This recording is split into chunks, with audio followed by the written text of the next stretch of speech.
we'll be doing is the Greater New Orleans Foundation. Early on, they were identified as a partner with the city and also with the SOS Coalition to move forward with the master planning process. So GNOF, along with SOS, what they'll be doing next is finding that right team, working in coordination to find that right team to do the master plan. And also what's really important too about the master planning process is that I will be requiring a great deal of community engagement. Remember, what ultimately becomes this amazing place has to be something that is for the public good, has to be something that is about preserving our culture, has to be something that all of us here in the city of New Orleans can be really proud of. So why are we moving so quickly and with this level of urgency now? Well, really for a few reasons. One, we've been waiting way too long. Way too long. Number two, it is really important that we continue to show real urgent progress with Municipal Auditorium in particular. As you all know, we have roughly about $40 million worth of FEMA money. And part of that money is being spent right now on some of the repairs that you see behind me that mostly deals with roof stabilization. But at this time, that FEMA funding, which is roughly $40 million, could potentially be in jeopardy. And we're still trying to get that final determination whether there's been an extension or not, whether the funding has been canceled. Either way, the city is taking steps to whether we need to appeal the process or whatever to ensure that that money that's part of our settlement dollars from FEMA, that we actually are still able to continue to receive this money and utilize those roughly $40 million to ensure that that is used on the building that you see behind me, Municipal Auditorium. So this is a big day. This is a good day. I'm proud to be standing here. I'm proud to be working with urgency to move this project forward, and I'm proud of already knowing what this can be, particularly with the partners that you see behind me. The SOS Coalition came together roughly around 2021, and I've been working with this group for quite some time, and it's been a true honor and privilege to be able to work with them. So the order of speakers for today will be first Councilmember King speaking on behalf of the New Orleans City Council, then Jackie Harris with the SOS Coalition, followed by Steve Nelson, the Deputy CAO of Infrastructure, followed by Jeff Schwartz, who is the head of Office of Community Development, and then we'll wrap it up with Andy Complin, who is the head of GNOF. So with that, Councilmember King. Yeah. All right. Good afternoon, everyone. I want to start off by saying the city of New Orleans would not be the city that we know without the Treme community. And I'm very proud and humbled to represent Treme, one of the most historical communities and neighborhoods, not just in this city, but in the entire country. So I'm going to ask that I have some members of the Treme community come stand next to me, because this project, I want to pick up where Mayor left off. It's going to be about the people of this community. So long, so much has been done to Treme. You're talking about the Claiborne overpass, the demolition of hundreds of homes in this Armstrong Park, the removal of a school. So much has happened in Treme without the community being at the forefront. With this council and with this administration led by Mayor Moreno, that stops now. The Treme community would have a seat at the table every step of the way. We will be consulting with them every step of the way. Nothing would happen without the blessing, without the partnership, without the collaboration of the city council, the administration, but most importantly, SOS and members of the community. And I have one right here, Ms. Cheryl Austin, who is a well-known, well-respected member of Treme, and she keeps me on my toes, not just things with Treme, but in general. But when you want to talk about Treme and learn the history and the culture and what this community really means, you talk to Ms. Austin and others, and they'll let you know. So I'm very excited to be a part of this project, and I just can only imagine what this would be. And I'm just happy for the people of Treme, because they've been through so much, and it's about time that they get treated how they're supposed to be treated and get their rights here at the table. So Mayor Moreno, administration, Mr. Nelson, my current and former council members, thank you all for your support, but most importantly, the members of Treme, SOS, thank you all for your leadership and support. Thank you. Thank you, sir. Okay, guys, I'm usually a woman of a few words, but this is a very special day, so bear with me.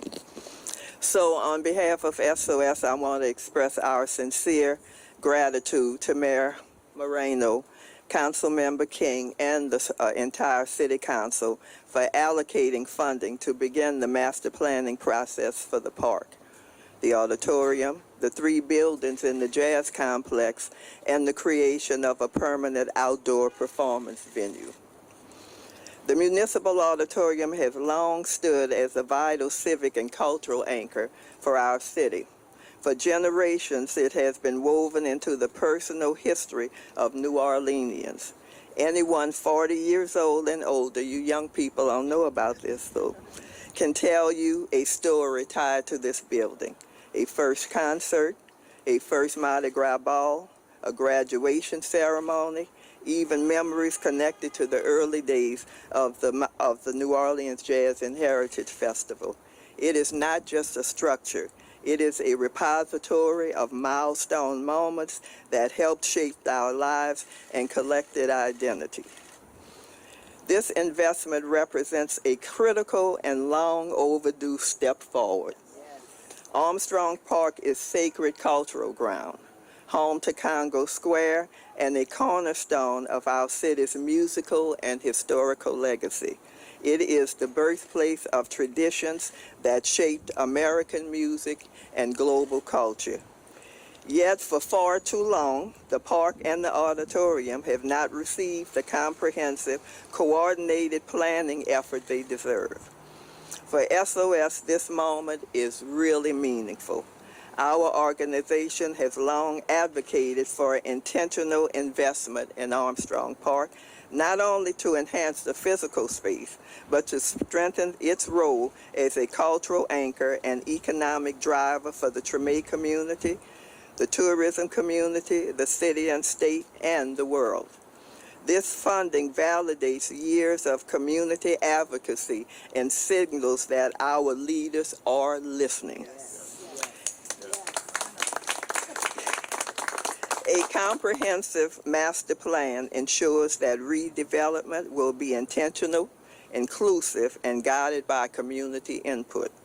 Mayor Moreno, Councilmember King, and the Council, your leadership demonstrates a clear commitment to preserving our cultural assets and planning for future generations. SOS stands ready to support this process and work collectively to ensure this historic space reach its full potential. What had taken more than 3 years to advance was accomplished in less than 100 days.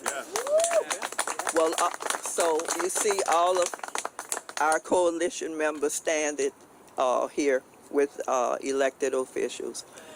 The work hasn't always been easy, but we know that there is a rainbow at the end of this, and we have the support of city officials and state officials. And this would not be happening today had it not been for Mayor Moreno, Councilmember King, and the City Council. Thank you.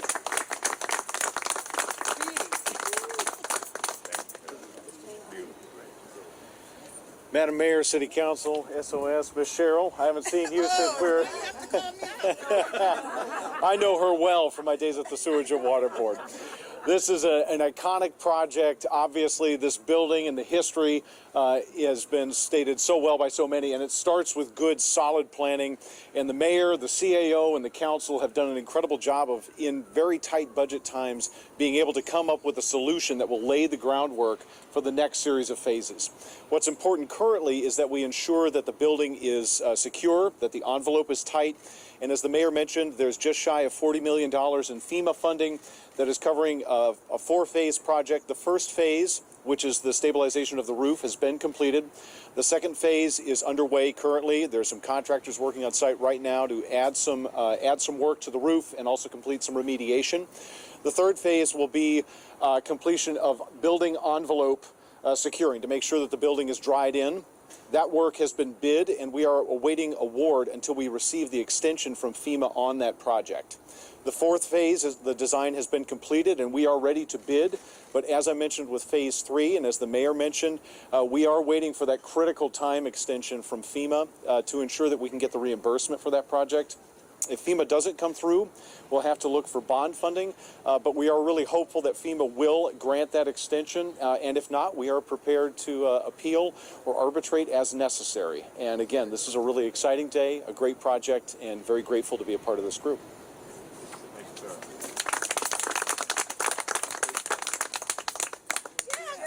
Y'all, hey, everybody. Oh man. That goes right back to y'all. Thank you, everybody. Today is a testament to a couple of things. One, it's about gratitude. And I think that first and foremost, I'm grateful to the mayor and the speed and vision with which you are running out of the gates and really just not even kicking cans down the road. It's picking them up and tossing them in the trash can and saying, we don't have time for this. And I think that we've basically been sitting for about a year in a holding pattern. And so to see the speed with which and the clarity with which you've executed and said that this is a priority is truly inspiring. So thank you.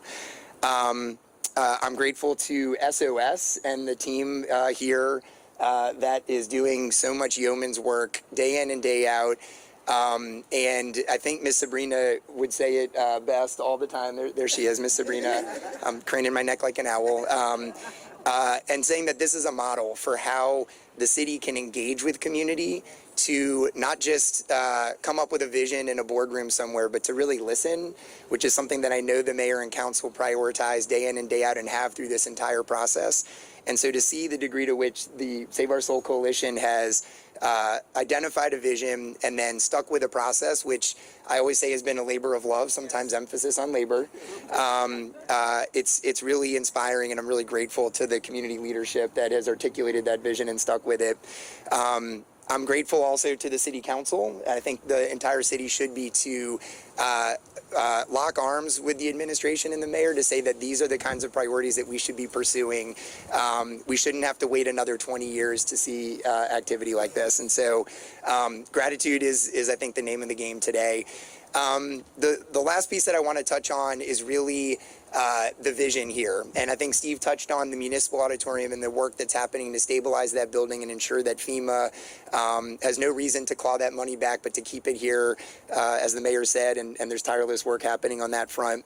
But it's also about the wider vision and the fact that we're on hallowed ground and the fact that culture is economic development. It is community development.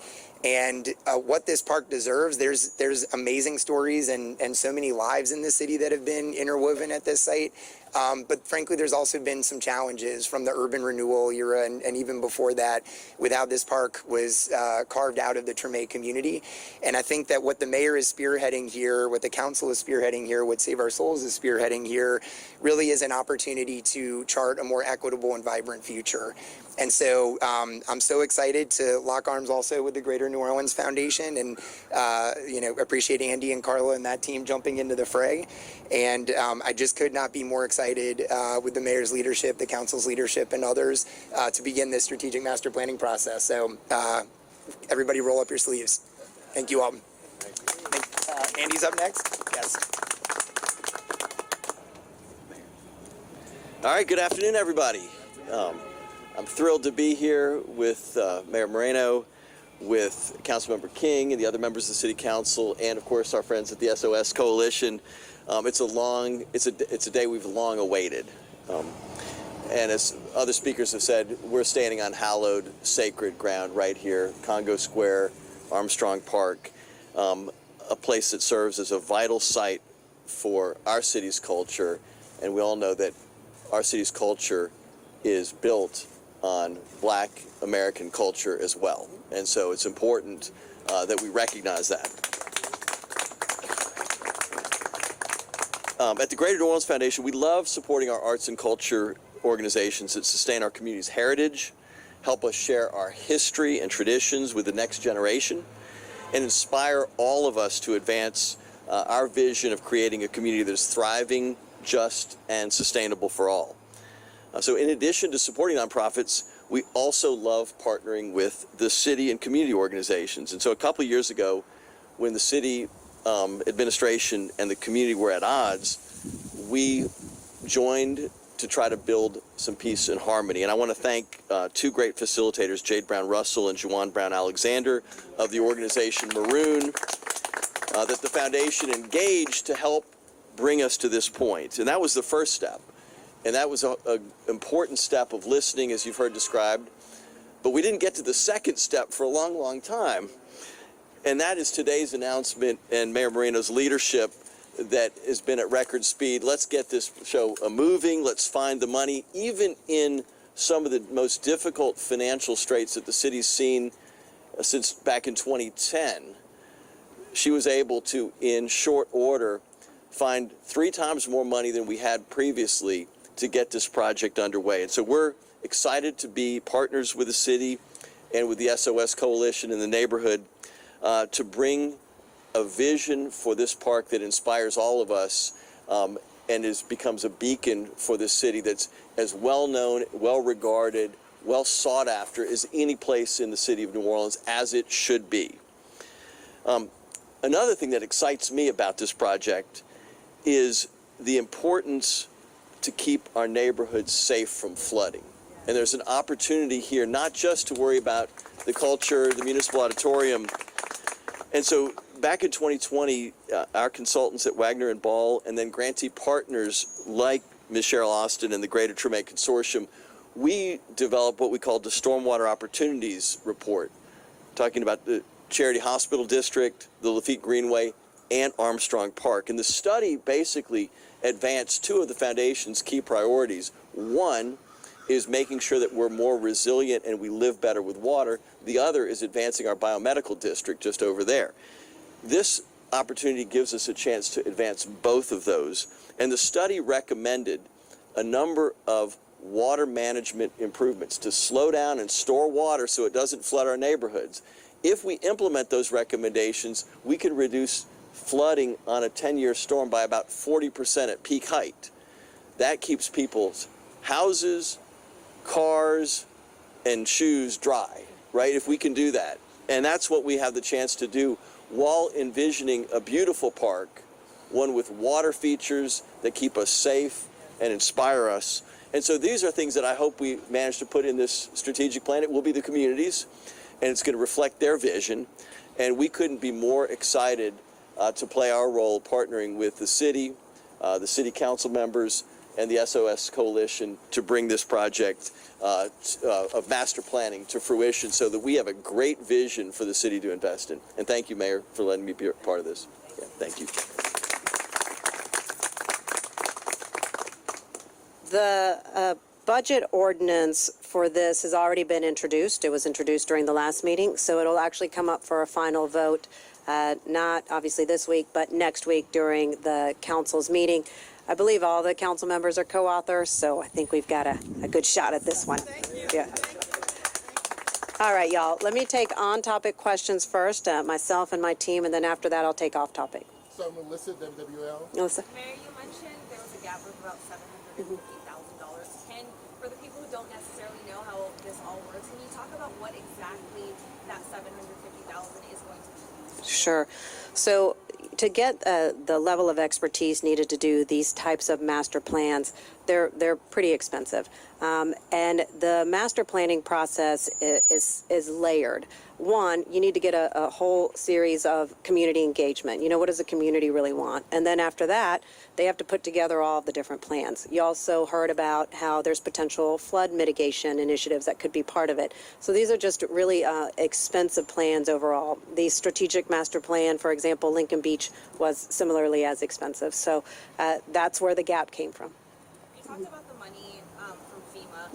My understanding, you guys may have already sent that appeal. Can you talk a little bit more about where that stands right now, and what's your plan to make sure that we spend that money timely so this doesn't happen again?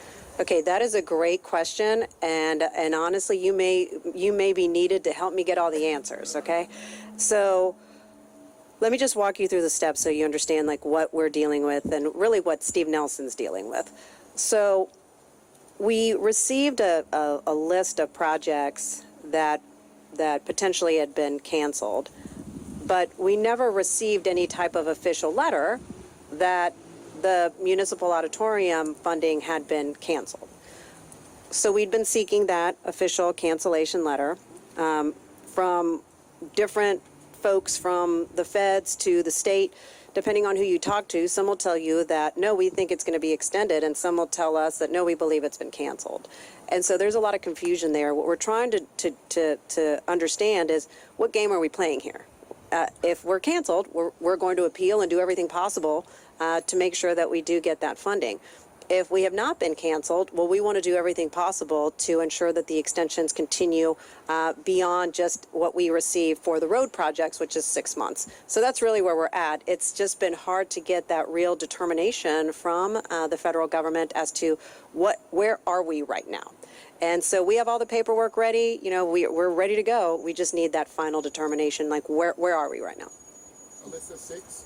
Obviously, there is like a lot of unanswered questions between FEMA and the bidding, but do we have an ideal time frame for when like this ideally needs to be finished? I think once we go through the master planning process, we'll have a better understanding of how long it would potentially take to get a project of this size built out. But what's really important too about the master plan is that as we have this completed, it'll also allow us to get additional funding streams, whether it could be philanthropic, whether it could be from the state, all different types of sources. But we need that plan. What are we building, right? And so that needs to be realized first. Piggybacking off Yep. the deadline, you want like Nelson to be like, hey, you're in phase 2. I need a deadline on when we can start with phase 3. Yeah. As well as with SOS, when do you guys want to start having those community meetings that you talked about? You want community input on this project. When do you guys want to start that? So I'm going to take your question in two parts. First, on the master planning and kind of what I expect with that. So obviously the ordinance will pass next week. From that point on, SOS and GNOF needs to get together and figure out the selection of the master planning team. Once that team is selected, and I do want that team selected, just so y'all know, within my first 100 days, all right? We're moving with urgency, right? Okay, within my first 100 days, and then the team gets to work. And we'll figure out that timeline once the team gets in. But from that point on, that's where we start with the community engagement. I think one of the things that would be helpful, and one of the things that my transition team did, is surveys, specific surveys that people can, easily find online, that, we can even hand out at different community meetings. Those have been really helpful. For example, just with my transition team and the different community meetings we've had, we've collected over 5,000 surveys, and they're pretty thorough surveys. People want to give their input, so let's do whatever possible to give as much opportunity for people to give their input. And now you're talking about the other part of your question was, overall, just timeline for where we are with, I think your question was about municipal auditorium. There are some things that we certainly want to do as far as the enveloping, as Steve was talking about, like really ensuring that the building is in good shape. And some of those things we wanted to accomplish by the summer of 2026, so this summer. But a lot of it, once again, is going to depend. We need to understand where we are with FEMA right now. And if we have that FEMA money to be able to utilize, that's one thing. If we don't, then I have to figure out what we're going to do with potentially reallocating some bond dollars to be able to keep moving this project forward. So, Mayor, to be clear, this master plan would not address the interior of the auditorium. The master plan will encompass the entire park site, the municipal auditorium, all of the different venues throughout the park. It includes all of it. And then if FEMA ultimately does not provide that money, does Right. that potentially delay the creation of the master plan or No. restart? The master plan, as of today, is funded. Well, back up. As of next week, when it is approved by the New Orleans City Council next Thursday, it will be funded. And so you don't have to worry about that. The master plan is going to happen. It's beyond that point, putting together the money to ensure that what is put in the strategic master plan is ultimately implemented. Perhaps to rephrase the question, if the FEMA money doesn't come, does the master plan change?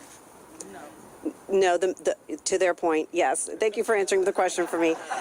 The master plan is a master plan, and so that's where we're at. From that point on, we figure out how to put the dollars together to build out the master plan. So that could be anything from reallocation of bond dollars. As you all know, when it comes to the city's bond dollars, we have a lot. We can build a lot.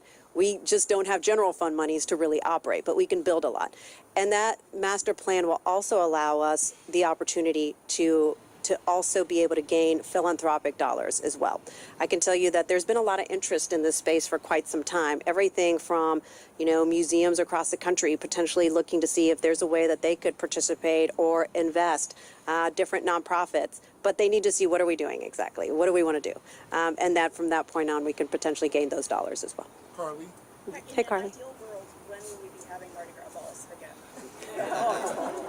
Don't ask me that question. I don't, as soon as possible. How about that? I mean, are Yeah. we like 5 years, 10 years, next year? In the next few years. Next few years. Right, so you mentioned Lincoln Beach, and Yes. with that project, there was a little bit of tension with, do we want to just get the beach open as quickly as possible, or do we want to build it out, make it better, and then open it? What's the goal with this building? So the goal with this building is, once again, as I mentioned, we start out with the master plan. We need the community engagement to see exactly what this whole area, this whole site will be. And then from that point on, we'll go through the funding parts and get it implemented. Joni? You mentioned reallocating some of the bonds to the local. I know another $7 million was also included in that bond package that just passed. Is there a timeline on the city plans to sell these bonds? Are you concerned about the Do you have the answer to that question? When are we selling? You want to? Within, sorry, excuse me. I do know the CAO is working on sending a letter to the Board of Liquidation imminently, and within the next couple of months, is my understanding, is to sell that first tranche of bond funds. Are there any concerns about how the city is credit downrated, how it will impact this? I mean, obviously, a downgrade to our credit is never a good thing, which is why I'm trying to get us in better financial footing as quickly as possible. One of the big key parts of getting getting our bond rating back up is building up our fund balance, and there's some things that I'm working urgently on right now to build up that fund balance. And just to be clear, though, when we talk about the roughly $7 million of bond dollars that we have now spent on the street repaving and are about to spend on this master plan, remember, this is 2024 and 2019 unassigned DPW bonds. So this has nothing to do with the upcoming bond sale. These are actually dollars that have just been sitting in the coffers and not utilized. So I'm like, let's get that money out the door and start rolling on things that the people of the city want to see. Any more on-topic questions? We've heard a few ideas kind of floated around in the past 20 minutes, a performance area, things like that. Is there anything else that maybe you think the community, from what you've heard so far, that would be really great for this space, or anything you want to see done? Oh, wow. Look, I really would love, I mean, I think the performance space is absolutely necessary, but one of the things, too, that I really would like to see is some type of museum, educational type of establishment here on Armstrong Park. I think that that's really important for people to really understand the history of where they are, the history of the culture of our city and the culture of Treme. Any more on-topic? On top, yeah, I know. Carly? So the money that you're talking about, we have furloughs right now with city employees. Right. Could this money go to help? No, two separate pots. So the bond dollars are, remember, for building things, for capital projects, and then the general fund dollars are for operations, paying vendors, things like that. Yeah. On-topic questions. Any more on-topic questions? Are you media? Okay, we're going to take your question when I'm done with the media, and I'll come to you Any more on-topic? from media. Okay. Off topic. Off-topic questions. Alyssa? Mayor, we had a fun Mardi Gras season. Yes. Carnival season. We Quite the did- party. Yeah. But we did have a few incidents that, have brought the attention of you and some Yes. council members. We do have that review committee meeting in a few weeks. What would you like to see, and what is your response to some of the concerns that we've seen? That 4-year-old was hit in the head Yeah, with a wine absolutely. bottle, things like that. Look, I mean, ultimately, I am very grateful that we had a pretty safe Mardi Gras. We had a safe Mardi Gras. We didn't have any, significant major incidents occur. I'm incredibly grateful for that. obviously all of our first responders who were deployed across the city. And let me just give this opportunity again to thank our city workers who were our essential workers in particular who were on full deployment. We had anywhere from 200 to 500 sanitation workers every parade day. Endymion was the one where we had the most sanitation workers, 500 sanitation workers after Endymion to ensure that the city would remain beautiful for the next day. And then as you all saw, Ash Wednesday, the city was like ready to go, nice and clean. And so I just have to commend our city workers. But ultimately, you know, yes, of course I was disappointed by some of the things that happened with the crews, whether it's people, you know, who are throwing, you know, racist and inappropriate things to the crowds, you know, where this is supposed to be a fun time, a family time, a community time, to those who are throwing bottles of alcohol off of a float. I mean, it's all something that is concerning and something we need to look at, work closely with the crews on. I appreciate Councilmember Morrell calling a meeting so quickly. My Deputy Mayor of Public Safety, Michael Harrison, is also taking a look at this and taking a look at the different incidents. But there are a variety of different things that we're looking at right now. In fact, I'm getting a whole list of different items that potentially could be for consideration for the City Council. Chris? Mayor, this may be a question for you or perhaps you, Steve. Related to cameras and parking, the city put out an RFI saying it was asking companies to provide information on how they would potentially institute cameras and AI for parking enforcement. What is your vision or the city's interest in camera use for parking enforcement? I don't have any information. You want that? Parking enforcement is an important part of being able to manage, especially large events like this. So we're looking for information from service providers who will be able to help us more efficiently manage parking spaces so that we can maintain open travel lanes and make the city easier to use. Do you expect residents to see parking enforcement cameras in the relatively near future? I would not expect in the imminent future. That's the intent of the initial request for information. Any more off-topic questions? All right. Thank y'all. Appreciate it.